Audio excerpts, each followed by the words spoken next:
Update आजचा खास करून अंदाज देण्याचं कारण की राज्यामध्ये आज काही काही ठिकाणी अतिमुसळधार पाऊस पडणार आहे, अतिवृष्टी होणार आहे. म्हणून हा काही जिल्ह्यात होणार आहे त्या जिल्ह्यातल्या शेतकऱ्यांना अंदाज लक्ष द्यायचा.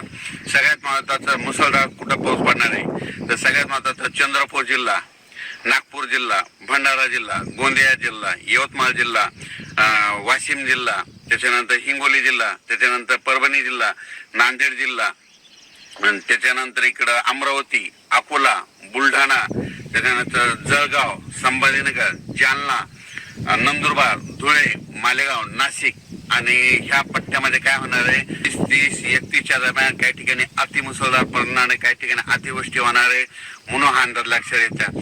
जिल्ह्यात सर्वत्र नाही पडणार पण काही काही भागामध्ये जिल्ह्यातल्या काही भागामध्ये अतिवृष्टी होणार आहे. म्हणून हा अंदाज सर्व शेतकऱ्यांना लक्षात घ्यायचा. उर्वरित राज्यामध्ये बीड जिल्हा झालं, लातूर जिल्हा झालं, धाराशिव जिल्हा झालं, सोलापूर जिल्हा झालं, अहिल्यानगर झालं, ह्या जिल्ह्यामध्ये म्हणजे इकडं पाऊस पडत मुसळधार पाऊस पडत असल्यामुळे तिकडं रिमझिम पाऊस पडणार आहे. म्हणून हा अंदाज त्या शेतकऱ्यांनी लक्ष द्यायचा. राज्यात पश्चिम महाराष्ट्रात सरी राहते म्हणून हे देखील अंदाज लक्ष द्यायचा. कोकण पट्टी घाटमाथ्यावरला पाऊस तसाच चालू राहील म्हणून हे देखील लक्ष द्यायचा.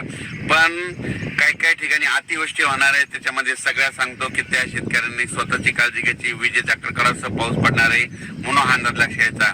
चंद्रपूर जिल्ह्यातल्या शेतकऱ्यांनी अंदाज लक्ष द्यायचा. तिकडे मुसळधार अतिमुसळधार त्या जिल्ह्यात काही ठिकाणी होणार आहे म्हणून लक्ष द्यायचा. यवतमाळ जिल्ह्यात पुसद, वाशिम त्या पट्ट्यामध्ये हिंगोलीकडं तिकडे अतिमुसळधार पाऊस पडणार आहे. परभणी जिल्ह्यात देखील काय होणार आहे काही ठिकाणी अतिमुसळधार पाऊस पडणार आहे. इकडे जालना जिल्ह्यात परतूर ह्या साईडनं अतिमुसळधार पाऊस पडणार आहे. जालना जिल्ह्यात भोकरदन, राजूर, सिल्लोड ह्या परिसरामध्ये, जाफराबाद त्या परिसरामध्ये अतिमुसळधार पाऊस पडणार आहे. म्हणून वडी नाल्याला पाणी येणार आहे म्हणून त्यांनी अंदाज लक्ष द्यायचा. जळगाव जिल्ह्यात देखील अतिमुसळधार पाऊस पडणार आहे.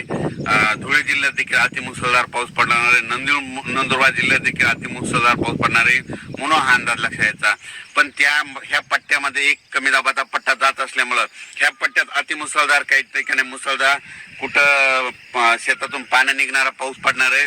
म्हणून काय होणार आहे इकडे परत सांगतो की बीड जिल्हा, लातूर जिल्हा, धाराशिव जिल्हा, सोलापूर जिल्हा, अहिल्यानगर तिकडे मात्र रिमझिम पाऊस राहणार आहे. म्हणून हा अंदाज शेतकऱ्यांनी लक्ष घ्यायचा.